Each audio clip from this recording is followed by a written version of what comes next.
on this episode of The Natural Plastic Surgeon. I want the best of the best for myself. We can tell. And I mean, that's why I came here, Yeah. But there's nuance exactly in your work, like the extended release. I did go to other consults for my breast dog. I was even turned away by the incision type. They wanted to go in through the armpit. It's like drinking the Kool-Aid, right? It's just, we're taught that in residency that inframammary incision, which is a line right underneath the breast, has a lower rate of capsule contracture. But if you look at the actual data, they're not using Keller funnel. They're not using all the techniques that we can use now to prevent capsule contracture. Now with trans patients, one of the things you have to watch out for is bottoming out, meaning that the implant slides too far down on the chest. And that happens a lot of times because of overactive pectoralis muscle. So you don't want to weaken that bottom part of the breast. I have a special guest on today. It is a previous patient, just had surgery 2 weeks ago. Yeah. With your beautiful breast augmentation, okay? And Cole is here with us. Actually, not even 2 weeks from your surgery, just underneath. Just shy, yeah. Yeah. And Cole is a self-identified trans woman, a bad bitch enthusiast with a loud mouth and a strong point of view. That's correct. Okay.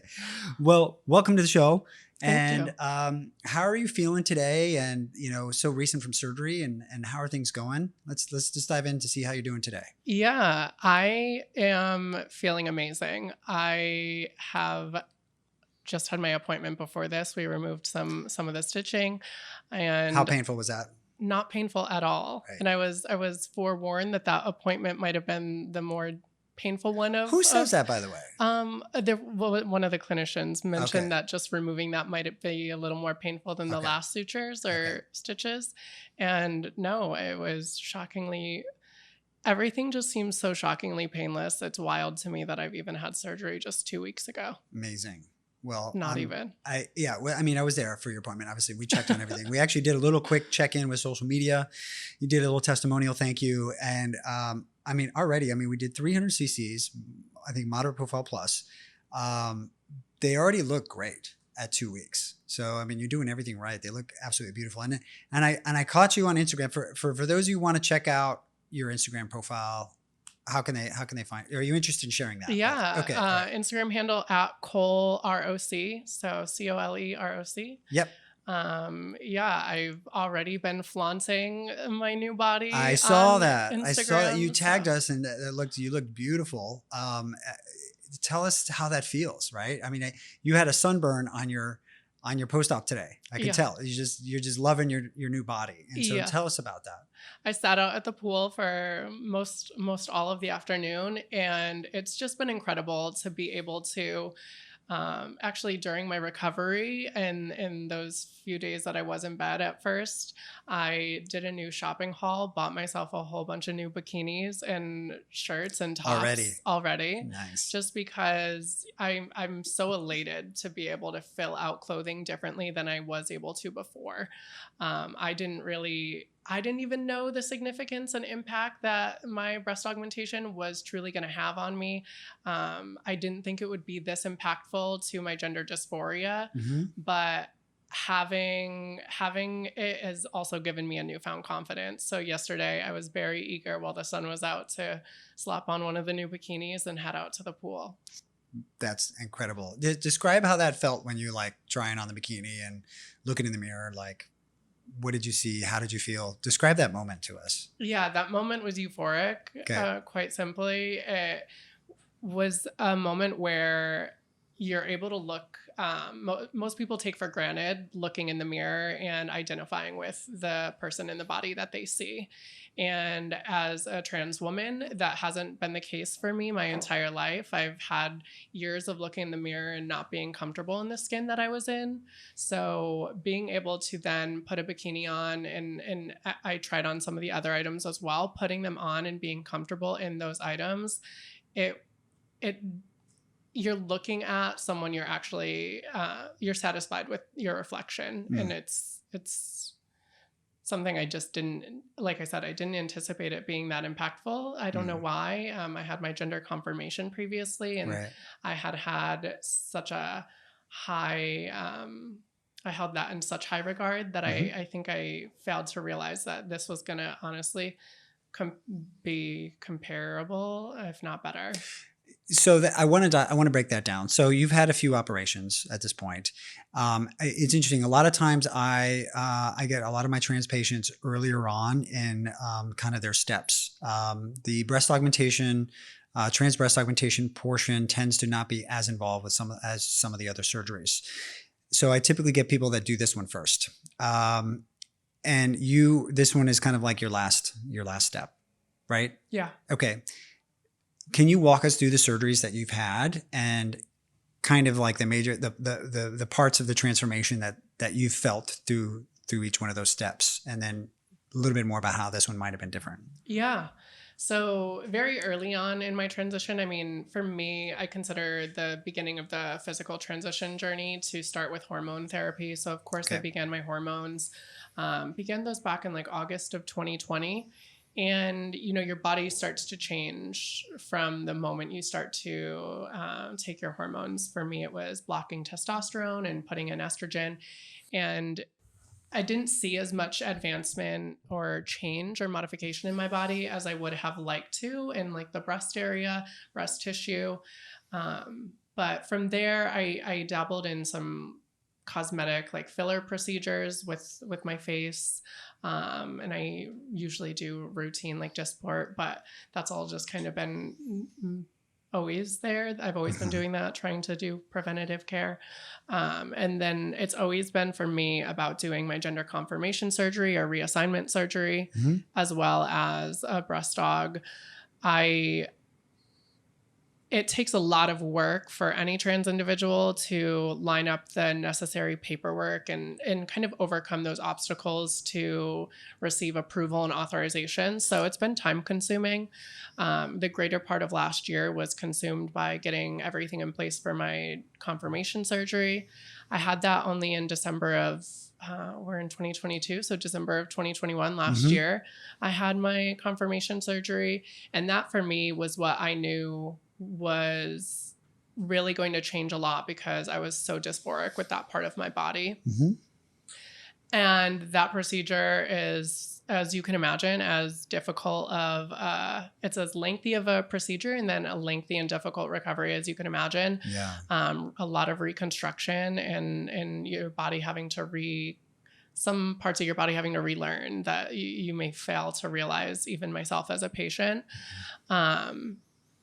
I have now even kind of equated it that like originally I thought that was like 80% of my dysphoria. And if the other 20% I thought was equated to like my breast and aligning that, but it actually turned out to be so much more in terms of the breast having a bigger impact on my gender dysphoria than I initially realized, at least. But other than the confirmation surgery, it was then coming and seeing you. And from the process of seeing you, I think I first saw you on May 2nd. And now we're only midway through June and look where we are. Like, it's just wild. Right. It's amazing how fast things can happen. Yeah. And how fast the body can heal. Because really, when thinking about it in a whole, I've had both procedures done relatively like within 6 months or so of each other. Yeah. I mean, you've bounced back so amazing. It's been incredible, and it's been an honor to be part of your journey in your transformation. It's funny as a surgeon, I always, I can't comprehend. I'll never be able to fully comprehend what it's like to kind of not be really fully satisfied, with your body, especially when it comes to gender, and having gender dysphoria. That's just not something I'll probably ever have to go through. And so I always have like a special place in my heart for women who are, and men who feel gender dysphoria. Because it's almost like the whole world's kind of against you, and it's right. And so it's even like logistics and paperwork and everything else it's kind of like an uphill battle. And so that's partly why, I don't do the gender confirmation surgery.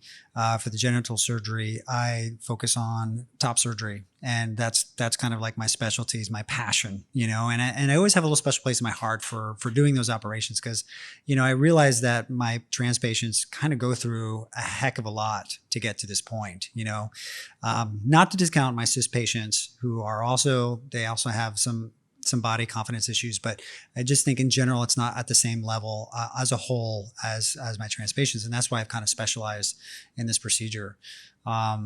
So I'm really glad that I've been able to kind of help make that happen for you, because it's like an extra level. Yes, it's body confidence, but there's a lot more to that too. There's a whole identity there that's I think is really positive. There is. And I thank you immensely, because having this kind of bookmarked, or this chapter closed, and by that I mean surgeries, and you being able to help that, I like truly can now, as you pointed out, like the logistical aspects, I can now focus my attention on things that normal people would be focusing on, and like I can reorient myself and focus back to my career and so many different areas of my life, romance, where I'm not just so consumed by aligning my body to my gender.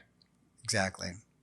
Well, tell us about yourself. What do you do? What is your career? Yeah, so I actually work for a company who makes menstrual products for menstruators. Okay. Very progressive company as well. So we always say menstruators, because there's many different genders that menstruate. I oversee regulatory affairs and quality assurance. So I do some nitty gritty behind the scenes work of interpreting legislation and guidance from the FDA, and then applying that to our products, their labeling and their compliance. Very technical, like by day, I say I am, but then that bad bitch enthusiast comes out in my spare time and free time. That's incredible. So this whole journey for you started with the hormones in 2020. Yeah. Can you, I had a previous guest on here who talked about getting illegal injections, silicone injections, people's garages, people's hotel rooms. Have you been exposed to any? This was a trans woman. Her name is Bitter Betty, and we had a podcast episode. I forget which episode that is. Do we know, guys? 34. We had episode 34 with Bitter Betty on the podcast, and she's a lot older, and she came from a kind of a underprivileged background, and was tempted to get injections and lip filler and things like that on an illegal basis. Have you had any exposure to that, or know anybody? Has that ever popped up in your kind of research for what you were trying to do? Yeah. So there's so many different facets here. There's honestly such little and scarce information made readily available to trans individuals. Even Googling, like you would think you can go and Google anything. Like we could learn how to change an engine in a car probably more easily than you can find some material for knowing like the process and steps for getting over the table or on the like appropriate care. Yeah. So like Reddit has been a place of like going and reading. And I know as well for the trans community as a whole, older generations, there was less, right? We didn't have the internet. So it was like so much was word of mouth. I've had to just spend a lot of time digging on Reddit. Prior to seeking out my own procedures, I didn't even know how to operate Reddit. I thought the user interface was terrible and I didn't know what I was doing. And I familiarized myself because I realized that's where the community goes to be able to like talk to one another and find appropriate care. I have to say, like, I am very privileged and blessed in that, like, having been employed full time, and my workplace is extremely accepting and very, very helpful in that, providing me benefits that allow me to get care that has been all by the books, at least. Right. But I have so many, I've had the propositions or proposals from others. Like, I've been even in a club in like LA here where someone's like, well, if you ever want some additional injections, or if you ever want, hormone injectables instead, because I do mine orally, they're like, we know where you can get some off market. So it's definitely prevalent within the community. I've just thankfully been able to avoid it. And also just too fearful. I mean, I don't want to stick anything in my body that may go awry. Yeah. I mean, you've got the perfect like track record of really making smart decisions. And that's fantastic. And I want people to know that there are resources out there. We don't want to, red flags are you want to go to somebody who's qualified to kind of do this, that has a medical license. You don't want to cut corners. Liquid silicone injections is really detrimental. We definitely want to stay away from that. It's something you're going to regret later. It's your body. You only live once. And so I encourage people to really do your research on this. And perhaps they can reach out to you on Instagram. Yeah, I don't know if that's absolutely. possible if they have any questions. I have had patients, even younger generation, who have had liquid silicone injections into the buttocks. And for the few that I have had recently, they're fine. But it's kind of like a ticking time bomb. You get one infection there, and it's kind of like a disaster. If I may jump in, what would happen is, because I'm naive even to understanding what would happen if I... So the problem with liquid silicone is for 2/3 of and don't take this as a green light. To 2/3 of the population, it ends up working out fine. 1/3 of the population, it ends up kind of dispersing in a kind of a granulomatous manner and is more subject to being infected. Or it could be... if it's not like, say, so getting liquid silicone used to be actually, there's still some doctors, qualified individuals that do it for like the nose, they do it for the lips, but it is like an antiquated art form. There's only very few people. I think Dr. Coulter is probably one of the only few people that I would ever recommend to actually do that. The rest of everybody else, they're not really qualified people. They don't have enough experience with it, or they over inject. And if it gets contaminated, if it gets infected when it goes in, that residual infection can never be cleared by your body. So it causes a constant state of inflammation and infection in your body. And if you were to inject it sterilely and you have a lot of it, let's say in the buttock area, for example, it can be fine for many, many years. But then all of a sudden, if you floss your teeth or you get a dental procedure and you create a transient bacteremia in your bloodstream, and for some reason it seeds a bacteria on that silicone in your body and it forms a biofilm on that liquid silicone, that's where you form big problems. So it's just like a ticking time bomb that it may be fine, but the risk is way too high, like 20 to 30% chance that you're going to run into major problems. And it can be life-threatening at that point, or at the very least, very disfiguring, because the surgeries, you can't just remove it. It becomes integrated into your tissues. And sometimes it migrates. Like the buttocks, I've seen patients, when I was back in my residency training at the county hospital, where it migrated down their legs and they had open wounds and sores all down the backs of their legs, and they were on multiple antibiotics. I mean, it's just never worth, it's not worth that risk. There's other things you can do. We can do silicone implants for buttocks, right? It costs more, but if you can't afford that, I mean, you just wait, and prioritize and hit the gym, do the glute workouts, try to optimize as best you can, because it's not worth your health and your body and your life to risk those things, in my opinion. So, yeah. And I got to say, health insurance, at least for trans individuals, their gender dysphoria and treatment care have been evolving, and they've evolved so much in the last even 2 years, I would say. Because even as I began to look into my procedures, they had changed the threshold, I believe, for my carrier from 2 years of waiting on hormones down to even 1 year. Great. So the thresholds are changing, the criteria is changing and evolving to really make care more accessible and easier. So I would just encourage people to go see what the maybe appropriate route is first. Yes. And always try and get that done. Yeah, absolutely. We've actually had great success with dealing with insurance companies for these procedures. So for those of you who are worried about finances for this and things like that, check with your insurance. See what insurance options are out there that could potentially cover the procedures that you're interested in. I know there are many insurance companies that cover breast augmentation for trans patients. Yes. I always suggest at least 6 months of hormones, just because we want to develop some breast growth to cover the implant to allow for a more stable operation result. But if they require a year, I mean, I guess that's up to the insurance company. But we want to at least be on 6 months before we're thinking about breast augmentation.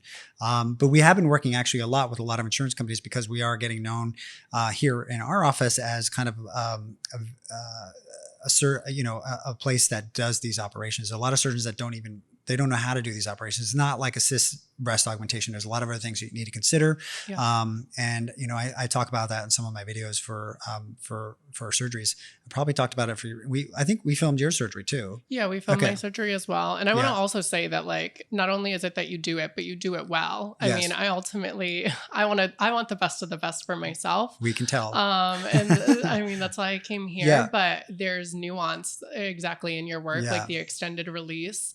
I did go to other consults for my breast aug, and I was even turned away by the incision type. They wanted to go in through the armpit even for putting my implant in, and like that just seemed unnecessary to me. Yeah. And you have an expertise in being able to go through, and I'll say, like, I have the world's smallest nipples, so Yes. we still made that You possible. do. They're If we could smaller do than that mine- Fiji bottle water cap. Yeah. And so- that's yeah. You know, there's a lot of surgeons that like to use these other incisions, and it's kind of like I say it's like drinking the Kool-Aid, right? It's just we're taught that in residency that inframammary incision, which is a line right underneath the breast, has a lower rate of capsule contracture. But if you look at the actual data, they're not using Keller funnel. They're not using all the techniques that we can use now to prevent capsule contracture. So if you look at capsule contracture, that's the scar tissue that can form around an implant. It's a number one complication that happens in breast augmentation. Now with trans patients, one of the things you have to watch out for is bottoming out,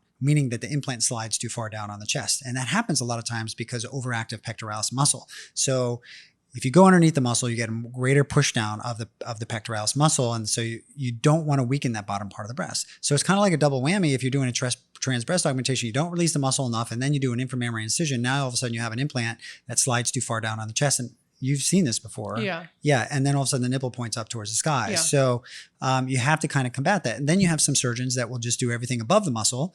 And then you have an okay result, but then it tends to be very circular looking, and it tends to be very fake. So there's a lot of surgeons the ones that I've talked to that are in this town, I don't like how they do them.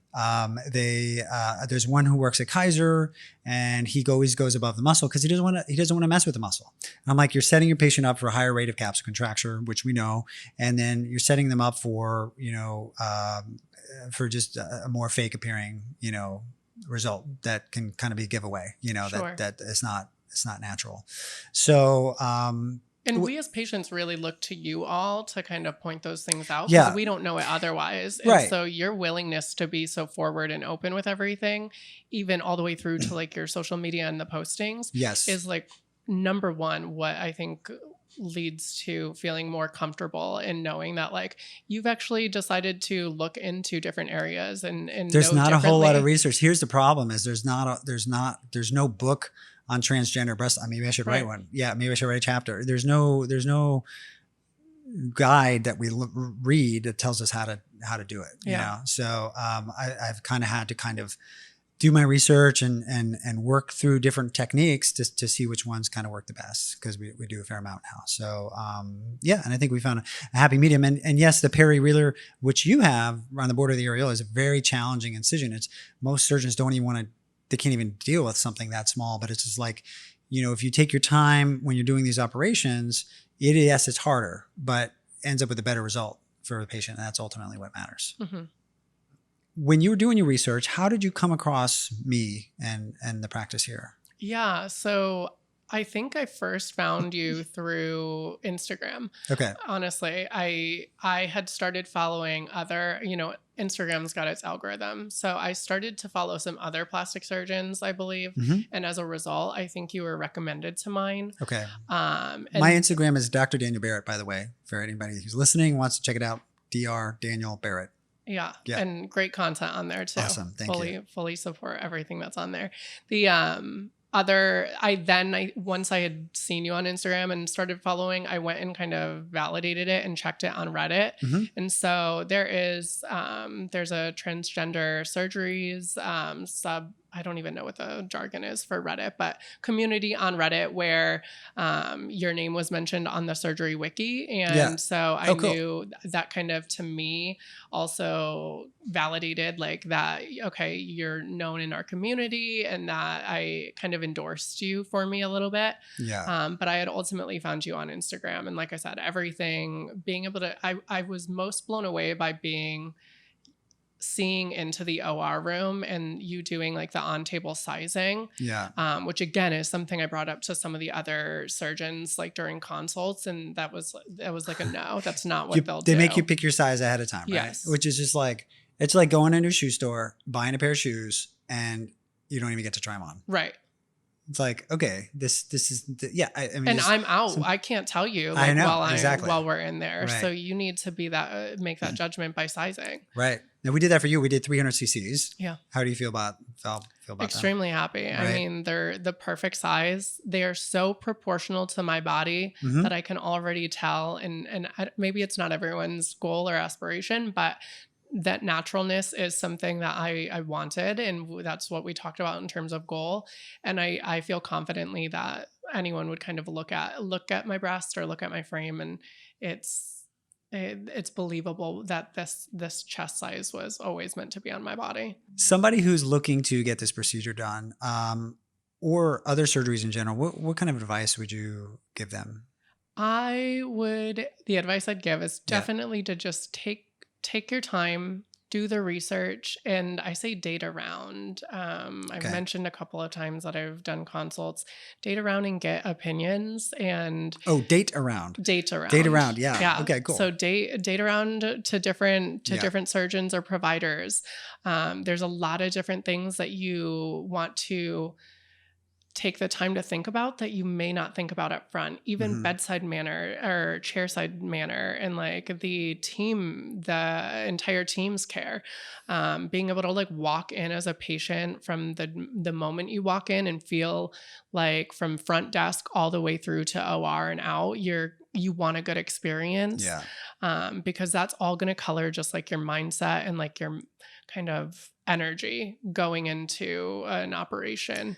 Right. It's like if you go in a restaurant and the bathroom's dirty, it's like, what does that tell you about everything? Yeah. So I agree with that. People should always go to a consultation, get a sense for the vibes. If they're not good, if the bedside manner is bad, it's going to be worse on the back end. Right. Yeah. So, definitely don't go with your first option. We get a lot of people that come, they'll get a consult here and then they'll go somewhere else. They're like, we have another consult, we're going to go over there. And they do that. Oh my God. They're like, oh my God, we're coming back here. It just, because we have an amazing team, and we bring on people that are really excited about our patients' results. That's what we actually try to incentivize everybody on. Like how happy are you after your results?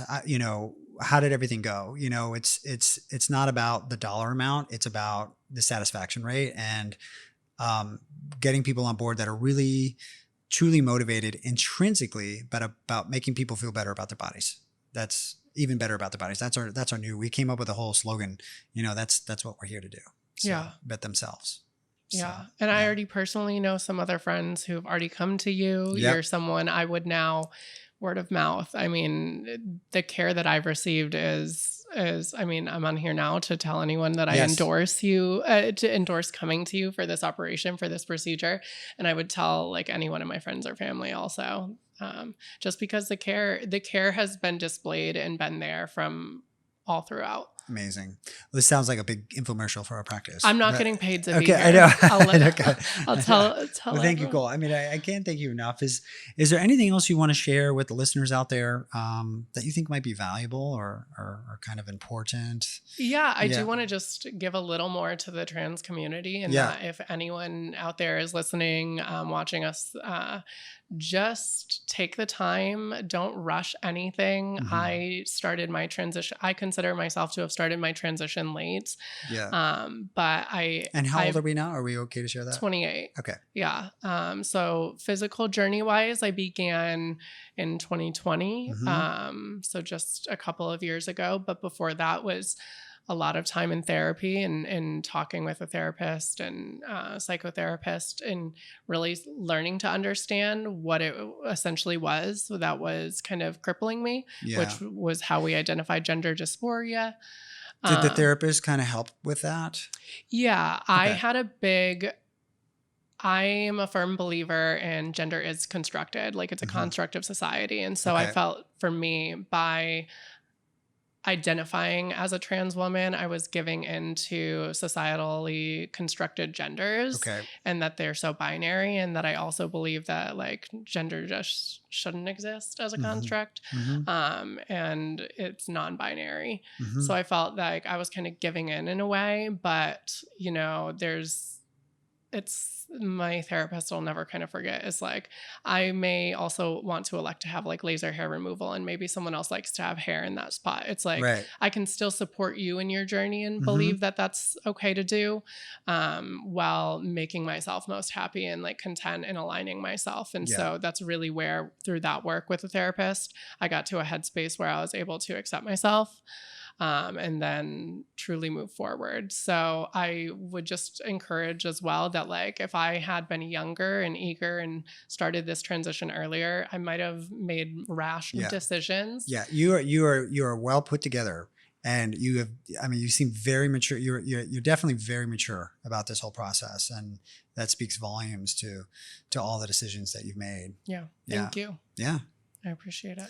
Well, Cole, thank you so much for being on the show. And we can't thank you enough. We're still healing. We still have a long ways to go. And you guys, if you are interested in seeing Cole's follow-ups, you check out our Instagram, drdanielbarrett.com. I'm sorry, Dr. Daniel Barrett on Instagram. And also, if you want to see Cole's amazing bikini photos, check out her Instagram at Cole Rocks. So COLEROC, right? Yep. At Instagram, and give her a follow and a shout out. And thank you, Cole. Thank you for having me. Yeah, absolutely.